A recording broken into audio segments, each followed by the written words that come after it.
So welcome to this video. So here in this video we will discuss and revise the chapter 9th of class 11th physics, that is mechanical properties of solid. So hello everyone, this is Gaurav. I hope you all are doing well. So काफी simple सा और एक बहुत छोटा सा ही हमारा chapter आ जाता है। आपके लिए काफी इंटरेस्टिंग चैप्टर है क्योंकि इसमें आपको नई नई चीजें सीखने को मिलेंगी। बाकी इस वीडियो में इस चैप्टर के सभी टॉपिक्स को बिल्कुल अच्छे से रिवाइज करने वाले, साथ साथ हम देखेंगे वो इंपॉर्टेंट क्वेश्चन और वो इंपॉर्टेंट टॉपिक जो कि आपके एग्जामिनेशन पॉइंट ऑफ व्यू से काफी इंपॉर्टेंट हमारे होते हैं। इस एक सिंगल वीडियो में इस पूरे चैप्टर को बिल्कुल अच्छे से हम रिवाइज कर लेंगे।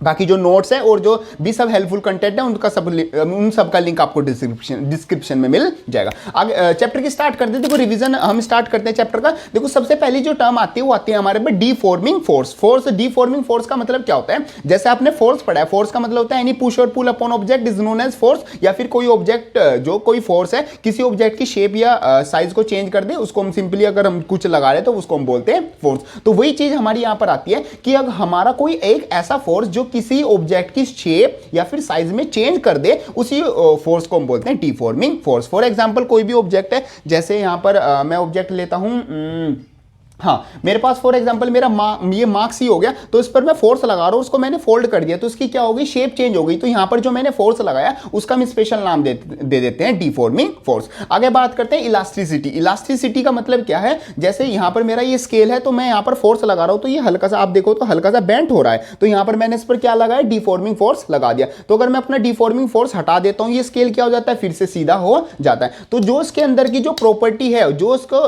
डीफॉर्म लगाने पर मोड़ दिया और इसको वापस से क्या कर दिया, सीधा अपनी ओरिजिनल शेप में लेके आ गया, उस प्रॉपर्टी को हम बोलते हैं इलास्टिसिटी। ये हमारी पॉइंट आ जाता है। और यहां पर पॉइंट क्या होता है कि कोई भी बॉडी आपकी क्या पूरी 100% इलास्टिक नहीं होती और कोई भी पूरी तरह प्लास्टिक नहीं होती। मींस हर बॉडी को आप कुछ ना कुछ क्या कर सकते हो, डिफॉर्म कर सकते हो, और हर बॉडी को क्या कर मतलब हर बॉडी क्या अपनी ओरिजिनल शेप में आ सकती है। और ऐसा भी नहीं है कि 100% ओरिजिनल शेप में आ जाएगी, उसमें कुछ ना कुछ चेंज आ जाता है। ठीक है पॉइंट। नेक्स्ट हम बात करते हैं, हमारे पास एक इंपॉर्टेंट टॉपिक आता है जो कि आता है स्ट्रेस। स्ट्रेस का मतलब क्या होता है? आपका वो वाला स्ट्रेस नहीं जो आप पढ़ाई के और फालतू चीजों से लेते हो, यहां पर आता है साइंटिफिक स्ट्रेस। इसका मतलब क्या होता है कि जो जैसे ही मैंने इस पर फोर्स लगाया तो मैंने इस पर डीफॉर्मिंग फोर्स लगाया, तो डीफॉर्मिंग फोर्स हटाने के बाद ये क्या अपनी ओरिजिनल क्या आ गया, शेप में आ गया। तो उसको ओरिजिनल शेप में कौन लेके आया? ओरिजिनल शेप में लेके आया इसके अंदर का फोर्स। तो जो इसके अंदर का फोर्स है जिसको हम बोलते हैं रेस्टोरिंग फोर्स। तो रेस्टोरिंग फोर्स को अगर हम अपने एरिया से डिवाइड कर दे तो हमारे पास टर्म बनती है हमारा स्ट्रेस। तो स्ट्रेस किसके को लोगे? The internal restoring force acting per unit area of a cross section of a deforming body is known as हमारा स्ट्रेस। तो स्ट्रेस किसके को लोगे? रिस्टोरिंग फोर्स बाय एरिया, जिसको हम डिनोट करते हैं अपना सिग्मा से डिनोट करते हैं। यूनिट हमारी क्या होती है? पास्कल या फिर हमारा न्यूटन पर मीटर स्क्वायर होगी। एक तरीके से हमारा ये प्रेशर ही हो गया। इसका डायमेंशन फॉर्मूला की बात करेंगे तो ml-1 t-2 हमारा डायमेंशन फॉर्मूला आ जाता है। ये हमारा सिंपल पॉइंट आता है। अब यहां पर एक एक्स्ट्रा पॉइंट आता है कि अगर हमने कोई बॉडी पर डीफॉर्मिंग फोर्स लगाया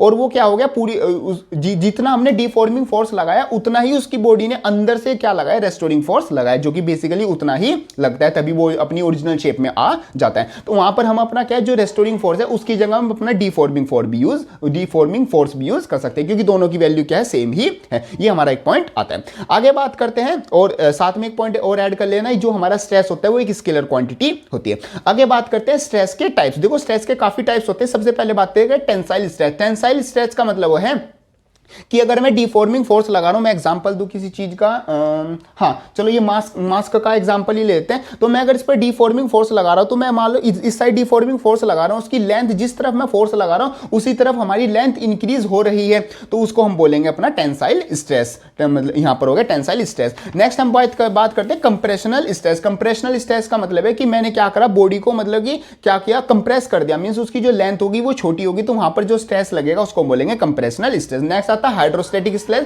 अगर उसके पूरे वॉल्यूम में कोई चेंज आ जाए, पूरा वॉल्यूम क्या कर रहा है बॉडी का, वो स्ट्रेस लगा रहा है, तो उसको हम बोलेंगे हाइड्रोस्टैटिक स्ट्रेस। नेक्स्ट बोलते हैं शेयरिंग स्ट्रेस। देखो शेयरिंग स्ट्रेस को ध्यान से समझना। इसमें क्या आता है, इसमें अगर एग्जांपल ले, हाँ चलो इससे ले लेते हैं एग्जांपल, इससे हो जाएगा।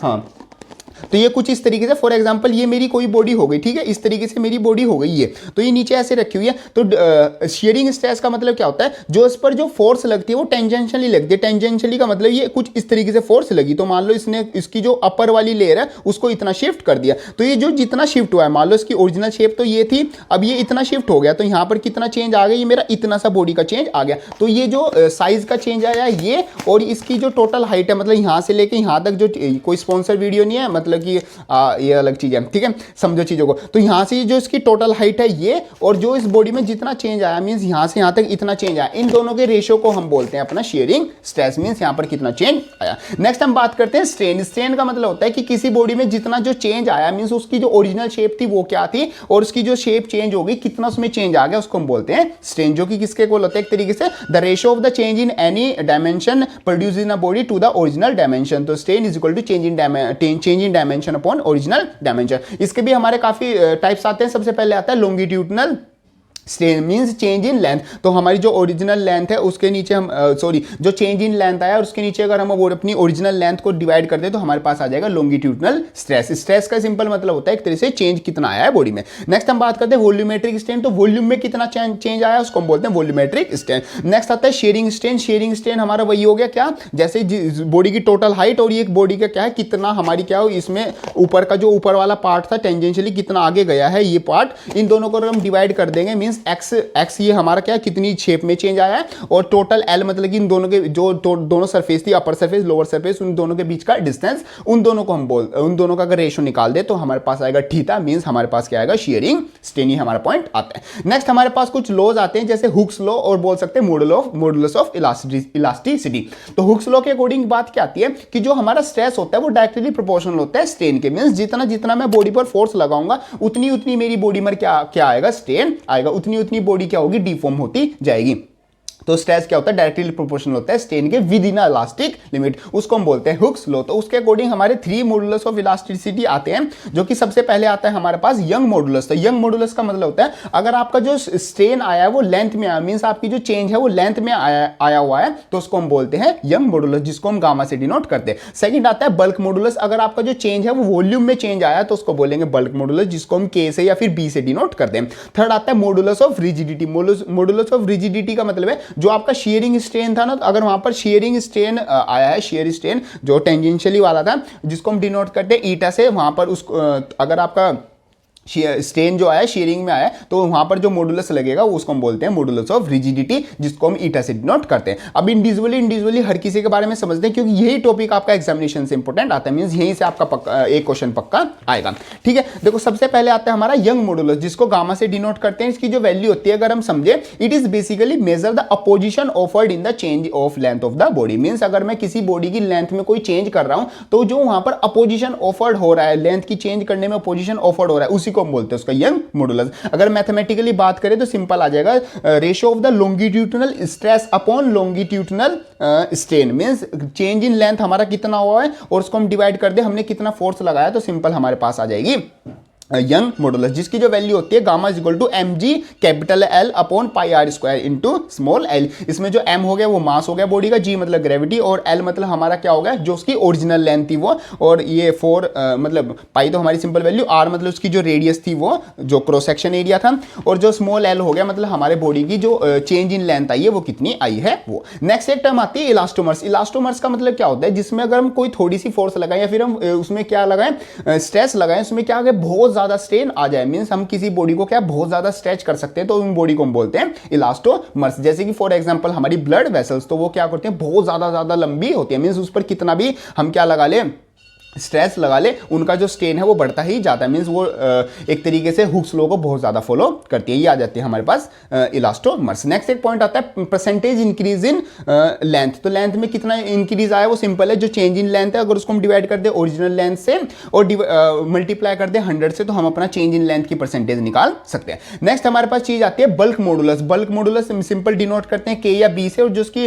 डायमेंशन फॉर्मूला होता है वो होता है एक तरह से प्रेशर ही तो है ये, तो वो हो गया हमारा ml-1 T-2 हमारा फॉर्मूला हो गया। तो यहां पर सिंपल पॉइंट आता है कि अगर हमारी क्या कोई बॉडी है उसकी शेप में चेंज हो रहा है, जैसे हम फिगर में देख सकते हैं किसी ऑब्जेक्ट की शेप में पूरी जो सर्कुलर शेप है उसकी स्फेरिकल शेप है उसमें चेंज आ गया, मींस वहां पर वॉल्यूम में चेंज आ गया, तो वहां पर जो हमारा मॉडुलस काम करता है वो होता है बल्क मॉडुलस, जिसकी जो वैल्यू होती है वो होती है normal stress upon volumetric strain, means कितना हमने वहां पर स्ट्रेस लगाया उसको खींचने में और वहां पर उसका वॉल्यूम में कितना चेंज आ गया, उन दोनों को अगर हम डिवाइड कर देंगे तो हमारे पास वैल्यू आ जाएगी बल्क मॉडुलस की, जिसकी जो वैल्यू होती है वो होती है K is equal to minus का PV upon delta V। Means इसमें जो P है वो हमारा कितना वहां पर प्रेशर प्रोड्यूस हुआ वो, और V मतलब हमारा जो उसका ओरिजिनल वॉल्यूम था, और डेल्टा V का मतलब होता है हमारा उसमें वॉल्यूम में कितना चेंज आया। ये हमारा फॉर्मूला बन जाता है किसका, बल्क मॉडुलस का। यूनिट होगी हमारी न्यूटन पर मीटर स्क्वायर, वही हमारा एक तरह से प्रेशर। आगे एक यहाँ पर टर्म आती है बल्क मॉडुलस से रिलेटेड, वो होती है कंप्रेसिबिलिटी। कंप्रेसिबिलिटी को ध्यान से समझो। कंप्रेसिबिलिटी का मतलब क्या होता है, ये वैल्यू हमें ये बताती है कि किस बॉडी को हम कितना क्या कर सकते हैं, कंप्रेस कर सकते हैं। जैसे सॉलिड, लिक्विड, गैस है, उनकी हर किसी की अलग अलग कंप्रेसिबिलिटी होती है। तो जैसे गैस होती है उसकी बहुत हाई कंप्रेसिबिलिटी होती है, मींस हम उसको क्या कर सकते हैं, बहुत ज्यादा कंप्रेस कर सकते हैं। सॉलिड की कम से सबसे कम होती है, क्यों, क्योंकि सॉलिड को हम क्या कर सकते हैं, ज्यादा कंप्रेस नहीं कर सकते। तो ये वर्ड आता है हमारा कंप्रेसिबिलिटी। कैसे निकाल सकते हैं, अगर जो हमारे पास किसी बॉडी का जो बल्क मॉडुलस है अगर उसका हम रेसिप्रोकल कर दे, तो जो हमारे पास वैल्यू आती है वो उस बॉडी की कंप्रेसिबिलिटी बताती है। ठीक है पॉइंट, ठीक है। तो बीटा कंप्रेसिबिलिटी को बीटा से डिनोट करते हैं, फॉर्मूला आ जाएगा beta is equal to delta V upon PV। एक तरीके से जो बल्क मॉडुलस का फॉर्मूला है उसी को हमने क्या कर दिया, रेसिप्रोकल कर दिया। इस वैल्यू से हमें पता चलेगा कि किस बॉडी को कितनी आसानी से दबाया जा सकता है, या फिर मतलब किस बॉडी को कितनी आसानी से कंप्रेस किया जा सकता है। आगे बात करते हैं मॉडुलस ऑफ रिजिडिटी और शियर मॉडुलस। शियर मॉडुलस का आपको आई थिंक मतलब तो क्लियर हो गया होगा, हमने मतलब करके देखा था जो। तो सिंपल सा पॉइंट, एक तरीके से मतलब कि अपर टेंजेंशियली जो फोर्स लगा है तो उसकी अपर जो सरफेस थी उसमें कितना चेंज आया है, छोटा सा चेंज आया है। और जो उसकी ये यहाँ से अपर सरफेस और लोअर सरफेस के बीच में जितना हमारा क्या था गैप था वो, तो अगर हम यहाँ पर क्या करें, ईटा से डिनोट करते हैं। तो अगर हम जो टेंजेंशियल स्ट्रेस लगा है उसको हम डिवाइड कर दें शियर स्ट्रेन से, तो हमारे पास जो वैल्यू आएगी वो आएगी हमारी मॉडुलस ऑफ रिजिडिटी और शियर मॉडुलस की हमारी वैल्यू आएगी, जो कि किसके इक्वल होती है, eta is equal to F upon A theta के इक्वल होती है। F हमने कितना फोर्स लगाया, A मतलब हमारा वहां पर जो एरिया है पूरी बॉडी का जो एरिया है वो कितना है, साथ साथ जो थीटा का मतलब है, थीटा का मतलब कि हमारी बॉडी में एक तरीके से स्ट्रेन कितना है, और थीटा इंडिविजुअली अगर देखें तो x/L हमारा होता है। x मतलब जो छोटा सा गैप है, और L मतलब जो अपर सरफेस और लोअर सरफेस है उनके बीच का गैप, ये हमारे पास आ जाता है शियर मॉडुलस। आगे बात करते हैं कुछ इंपोर्टेंट टर्म्स की, जो कि छोटे छोटे यहाँ से आपकी डेफिनेशन एग्जाम में एक एक मार्क्स की आती है, जो कि है सम अदर इलास्टिक इफेक्ट। जैसे elastic after effect. Elastic after effect का मतलब क्या है, जैसे ये स्केल है तो मैं क्या करता हूं,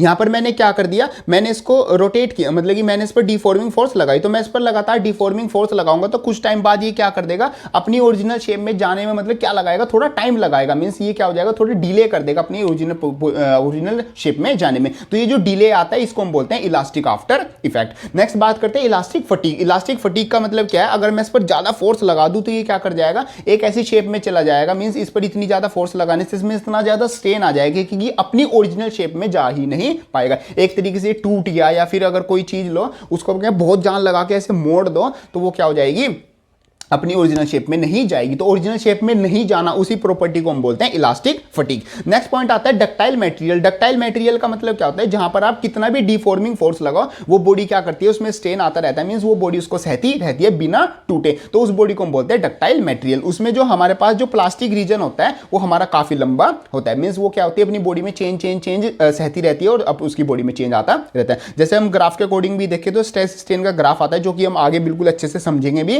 तो यहाँ पर जो AB रीजन है वो हमारा प्लास्टिक रीजन है, और प्लास्टिक रीजन काफी लंबा है। तो इलास्टिक पॉइंट के बाद भी वो अपनी जो शेप है उसको क्या कर रही है, मतलब कि गेन करके रख रही है, वहां पर वो टूट नहीं रही है। मेन पॉइंट ये है, जैसे कि मेटल्स होते हैं उनको पीट पीट के हम क्या एक मेलिएबल और उनको क्या हम एक वायर में कन्वर्ट कर सकते हैं, तो वहां पर वो टूटते नहीं है, बस अपनी शेप क्या चेंज करते रहते हैं। ऐसे इसका उल्टा आता है ब्रिटल मटेरियल। ब्रिटल मटेरियल में क्या होता है, जो प्लास्टिक रीजन होता है वो बहुत छोटा सा होता है, उसमें क्या है एकदम फ्रैक्चर पॉइंट आ जाता है। मींस अगर कोई किसी मेटल किसी ऑब्जेक्ट में, फॉर एग्जांपल प्लास्टिक में या फिर किसी वुड में मैंने क्या किया, थोड़ा सा क्या किया, चेंज किया, थोड़ा सा मैं उसमें स्ट्रेस लगाया, तो वहां पर क्या है जो स्ट्रेन है वो थोड़ा सा आया, बट उसके बाद वो क्या हो गया, टूट गई। तो उस बॉडी को हम बोलते हैं ब्रिटल मटेरियल, जो कि जल्दी से टूट जाते हैं। इसमें जो प्लास्टिक रीजन होता है वो हमारा कम होता है और फ्रैक्चर पॉइंट हमारे जल्दी आता है। नेक्स्ट हम बात करते हैं लेटरल स्ट्रेन। तो लेटरल स्ट्रेन का मतलब क्या होता है कि जैसे फॉर एग्जांपल आपकी बॉडी है, फॉर एग्जांपल आपकी एक वायर है, तो वायर को अगर आप खींचते हो तो क्या करते हैं, उसकी लेंथ में चेंज आता है, लेकिन लेंथ के साथ साथ उसमें क्या आता है, उसके डायमीटर में भी चेंज आता है। क्यों, क्योंकि उसका जो एरिया था, मतलब जो उसका एक तरीके से डायमीटर था वो पतली हो गई ना एक वायर एक तरीके से, तो वो जो डायमीटर में जो चेंज आया उसको हम बोलते हैं lateral strain. Means the strain which comes into perpendicular direction of the applied force. अब मैंने मान लो ये मेरी लेंथ थी, लेंथ के लिए हम क्या लें, चलो मार्कर ले लेता हूं एग्जांपल के लिए। तो ये मैं मान लो मेरी वायर थी, तो मैं इसको अगर नीचे खींचता हूँ तो फोर्स तो मैंने नीचे की डायरेक्शन में लगाया, लेकिन इसका जो डायमीटर है वो उसके परपेंडिकुलर ऐसे था ना, वो तो ऐसे कम हुआ है, तो परपेंडिकुलर अगर चेंज आता है तो उसको हम बोलते हैं लेटरल स्ट्रेन, जिसकी जो वैल्यू होती है डेल्टा डी अपॉन डी हमारी वैल्यू होगी, means change in diameter upon original diameter, वो आ जाएगा हमारा लेटरल स्ट्रेन। आगे बात करते हैं, इंपॉर्टेंट टॉपिक है पॉइजनस रेशियो। पॉइजनस रेशियो का मतलब होता है जो लेटरल स्ट्रेन है और जो लॉन्गिट्यूडनल स्ट्रेन है उन दोनों का जो रेशियो होता है उसको हम बोलते हैं पॉइजनस रेशियो, जिसको भी सिग्मा से डिनोट करते हैं। और एक तरीके से इसकी कोई भी यूनिट नहीं होती, क्योंकि स्ट्रेन की भी यूनिट नहीं होती, और स्ट्रेन को अगर स्ट्रेन से डिवाइड कर देंगे तो क्या यूनिट बनेगी। इसमें पॉइंट क्या आता है, लेटरल स्ट्रेन का मतलब क्या है, जो कि मेरा एक तरीके से डायमीटर में चेंज आया, और लॉन्गिट्यूडनल स्ट्रेन का मतलब है जो मेरा लेंथ में चेंज आया है। तो उन दोनों वैल्यू को अगर हम डिवाइड करते हैं तो हमारे पास पॉइजनस रेशियो हमारी वैल्यू आती है। ठीक है पॉइंट। चलो जी, यहाँ पर जो वायर के लिए वैल्यू होती है वो मतलब कि जो 1 से कम, सॉरी हाँ 0 से ज़्यादा और 1 से कम, इन दोनों के बीच में थ्योरेटिकल वैल्यू आती है, और 0 से ज़्यादा और 0.5 से कम ये हमारी क्या प्रैक्टिकल वैल्यू आती है किसी भी मतलब मटेरियल के लिए। ये हमारे पॉइंट आ जाता है पॉइजनस रेशियो। अब हमारे पास कुछ रिलेशन आते हैं जो कि बल्क मॉडुलस, यंग मॉडुलस और शेयर मॉडुलस तीनों का क्या कॉम्बिनेशन बनाते हैं, जिसमें हम एक वैल्यू को दूसरी वैल्यू में कन्वर्ट कर सकते हैं। जिसमें आता है gamma is equal to 2 eta 1 plus का सिग्मा, और ये जितने भी हमारे लेटर्स लिखे हुए सिंबल्स हैं इन सब का यूजुअल मीनिंग होता है। इसमें हमारा जो थर्ड वाला है वो काफी इंपॉर्टेंट होता है, क्योंकि वो कई बार यूज हो जाता है, सेकंड एंड थर्ड। तो ये इस तरीके से हमारे सारे क्या आ गए, ये रिलेशन आगे हम सबसे इंपॉर्टेंट टॉपिक की बात करते हैं, जो कि एग्जामिनेशन में पक्का यहाँ से 95% इसके चांस होते हैं, एक तरीके से 100% ही लिख लो, ये वाला क्वेश्चन यहाँ से आता है। ये आता है स्ट्रेस स्ट्रेन कर्व। तो स्ट्रेस स्ट्रेन कर्व का मतलब क्या है, जैसे जैसे हम बॉडी में स्ट्रेस लगाते हैं तो वहां पर स्ट्रेन आता है, कुछ टाइम बाद क्या करते हैं वो स्ट्रेन क्या होता है परमानेंट हो जाता है, और कुछ टाइम बाद क्या होता है वो बॉडी में फ्रैक्चर पॉइंट आ जाते हैं। तो ये कहां पर क्या क्या चीजें आती है उस चीज को हम समझते हैं। देखो सबसे पहले यहाँ पर आपका एक्स एक्सिस पर हमने लिया हुआ है स्ट्रेन, और वाई एक्सिस पर लिया हुआ है हमने स्ट्रेस। तो जैसे अगर सबसे पहले आप देखो जीरो कह रहा हूं, ओ से लेके ए तक, तो ओ से लेके ए तक तो हमारी बॉडी क्या कर रही है, हुक्स लॉ को फॉलो कर रही है। मींस जितना जितना स्ट्रेस बढ़ रहा है उतना उतना ही हमारा क्या बढ़ रहा है, स्ट्रेन बढ़ रहा है। बट हमारे पास ए पॉइंट पर बाद क्या हो जाती है, प्रोपोर्शनल लिमिट आ जाती है। मींस ए से लेके बी तक हमारे पास क्या है, स्ट्रेस तो बढ़ रहा है, स्ट्रेन भी बढ़ रहा है, बट वो क्या है प्रोपोर्शनली नहीं बढ़ रहा है। अगर हम मतलब स्ट्रेस ज्यादा लगा रहे हैं, स्ट्रेस हम ज्यादा लगा रहे हैं, जितना हम स्ट्रेस लगा रहे हैं उस हिसाब से हमारा स्ट्रेन नहीं आ रहा। कहां पर, ए पॉइंट के बाद। अब बी पॉइंट पर आ जाते हैं, बी पॉइंट तक हमारी क्या प्रोपोर्शनल लिमिट कंप्लीट हो गई, मींस वहां पर हुक्स लॉ बस बी पॉइंट तक ही फॉलो हो रहा था। अब आगे बी से लेके सी पॉइंट तक आ जाती है इलास्टिक लिमिट। इलास्टिक लिमिट मतलब कि जैसे जैसे मैंने स्ट्रेस लगाया, अब वो बॉडी बी पॉइंट तक क्या कर रही थी, अपनी शेप चेंज कर रही थी। बट वो बी पॉइंट के बाद क्या है, शेप चेंज करके बी पॉइंट तक तो वो शेप चेंज करके अपनी ओरिजिनल शेप में जा रही थी। बट वो बी पॉइंट के बाद एक ऐसा पॉइंट आ गया, अब उसकी शेप क्या होगी, एक तरीके से परमानेंट ही चेंज हो गई, वो अपनी वापस से ओरिजिनल शेप में नहीं आई। तो बी से सी तक हो गई मेरी इलास्टिक लिमिट। वापस जाने में बहुत ज्यादा टाइम लगा रही है या फिर जा ही नहीं रही है। ये आ गया मेरा बी से सी तक। अब बात करते हैं सी से डी तक, उसमें क्या आ जाता है, परमानेंट चेंज आता है। मींस उसमें आ जाता है प्लास्टिक रीजन। प्लास्टिक रीजन मैंने फॉर एग्जांपल किसी बॉडी को बहुत मोड़ दिया और वो मुड़ी ही रह गई, अब वो अपनी ओरिजिनल शेप में सीधी नहीं हो रही, तो वो हो जाता है मेरा प्लास्टिक रीजन, जो कि सी से डी तक हमें को देखने को मिलता है। अब मैं किसी ऑब्जेक्ट को बॉडी को मोड़ ही जाऊंगा और ज्यादा घुमा दूं तो वो क्या हो जाएगी, टूट जाएगी। तो टूटने पर पॉइंट आता है फ्रैक्चर पॉइंट, जो कि डी पॉइंट पर मेरा आता है। इस तरीके से आ जाता है आपका स्ट्रेस स्ट्रेन कर्व। बाकी आपको उसको बिल्कुल डिटेल में समझना है तो उस पर मैंने एक वीडियो बना रखी है, वो आपको डिस्क्रिप्शन में लिंक मिल जाएगा, वो आप वहां से चेकआउट कर लेना। बिल्कुल उसमें मैंने एक्सपेरिमेंट भी करके दिखाया हुआ है, तोड़ के मरोड़ के किस तरीके से आपका होता है। ये आ जाता है हमारा stress strain curve, examination point of view से बहुत ज्यादा इंपॉर्टेंट होता है। आगे बात करते हैं इलास्टिक पोटेंशियल एनर्जी, जो कि किसके को होती है, U is equal to half into stress into strain into volume. इन तीनों की मल्टीप्लाई करके हाफ कर देंगे तो हमारे पास आ जाएगा इलास्टिक पोटेंशियल एनर्जी। इसका सिंपल सा मतलब क्या होता है कि अगर किसी बॉडी में हम अपने उसकी शेप में जो चेंज ला रहे हैं तो उसके अंदर कितनी पोटेंशियल एनर्जी स्टोर हो जाती है, उसको जो कि उसको ओरिजिनल शेप में लेके आती है, उसको हम बोलते हैं इलास्टिक पोटेंशियल एनर्जी। हमारे सिंपल से पॉइंट आते हैं। आगे हम कुछ बात करते हैं सिंपल से पॉइंट की, जैसे हम ये आपका एक पॉइंट है कि हम क्या करते हैं, अगर हम नॉर्मल दिमाग से सोचे तो हमें क्या लगेगा कि जो रबर होती है वो ज़्यादा क्या होती है, इलास्टिक होती है स्टील से। बट ऐसा नहीं होता है। इन रियल वर्ल्ड हम अगर साइंस के हिसाब से देखें, जो स्टील होता है वो मोर इलास्टिक होता है रबर से। क्यों? क्योंकि जो स्टील है उसको हल्का सा भी अगर चेंज लाया, जैसे हमने लगाया, वो हमें दिखेगा तो नहीं उसमें चेंज, बट वो जल्दी से अपनी बॉडी को रीगेन कर लेगा। मींस स्टील क्या है, उसमें कोई स्ट्रेस जितना भी लगाएंगे स्ट्रेन में उतना ही जल्दी से वापस वो अपनी ओरिजिनल शेप में आ जाएगा। अब सिंपल सी बात है, जो जितना जल्दी अपनी ओरिजिनल शेप में आ जाएगा उतना ही वो क्या होगा, उतना ही वो इलास्टिक होगा। रबर को टाइम लगता है अपनी ओरिजिनल शेप आने में, तो रबर क्या होती है, कम इलास्टिक होती है स्टील से, स्टील हमारा ज्यादा होता है। नेक्स्ट पॉइंट बात करते हैं, जो हमारा स्ट्रेस स्ट्रेन कर्व आता है, अगर हम वाई एक्सिस पर स्ट्रेस ले और एक्स एक्सिस पर स्ट्रेन ले तो हमें किसकी जो ग्राफ है, जो स्लोप है, वो किसकी वैल्यू देता है, वो गामा की वैल्यू देता है। और अगर हम दोनों वैल्यू को चेंज कर दे, मींस एक्स एक्सिस पर ले लें हम स्ट्रेस और वाई एक्सिस पर ले लें हम अपना स्ट्रेन, तो वो हमें 1 गामा की वैल्यू देगा। ये हमारा सिंपल सा पॉइंट आ जाता है। तो इस तरीके से हमारा पूरा चैप्टर आ जाता है, जो कि चैप्टर आता है मैकेनिकल प्रॉपर्टीज ऑफ सॉलिड। इसका नेक्स्ट चैप्टर आएगा हमारा फ्लूइड वाला, वो हम नेक्स्ट वीडियो में समझेंगे। तो इस तरीके से हमारे चैप्टर के सभी टॉपिक्स अच्छे से रिवाइज हो जाते हैं। आई होप आपके सभी टॉपिक्स बिल्कुल अच्छे से क्लियर हो गए होंगे। अभी भी इस वीडियो से रिलेटेड या फिर इस चैप्टर से रिलेटेड या किसी भी चीज से रिलेटेड आपका कोई डाउट आता है तो आप उसको कमेंट बॉक्स में लिख सकते हो, या फिर हमको इंस्टाग्राम पर मैसेज कर सकते हो, उसका डाउट हम वहां पर क्लियर कर देंगे। बाकी जाते वक्त चैनल को सब्सक्राइब जरूर कर देना, और भी ज्यादा आपके लिए हेल्पफुल कंटेंट चैनल पर बहुत ज्यादा अपलोडेड है, वो आप वहां से डिस्क्रिप्शन में लिंक मिल जाएगा, वहां से सिंपली चेकआउट कर लेना। बाकी प्लेलिस्ट सेक्शन में आपको हर एक चीज की प्लेलिस्ट बिल्कुल एक सिस्टमैटिक वे में मिल जाएगी, वो सिंपली वहां से चेकआउट कर लेना। बाकी ये वाली वीडियो हेल्पफुल लगे तो उसको लाइक जरूर कर देना, और जाते वक्त चैनल को सब्सक्राइब जरूर कर देना, और अपने दोस्तों में ये वीडियो जरूर शेयर कर देना। थैंक यू सो मच, मिलते हैं अपनी नेक्स्ट वीडियो में।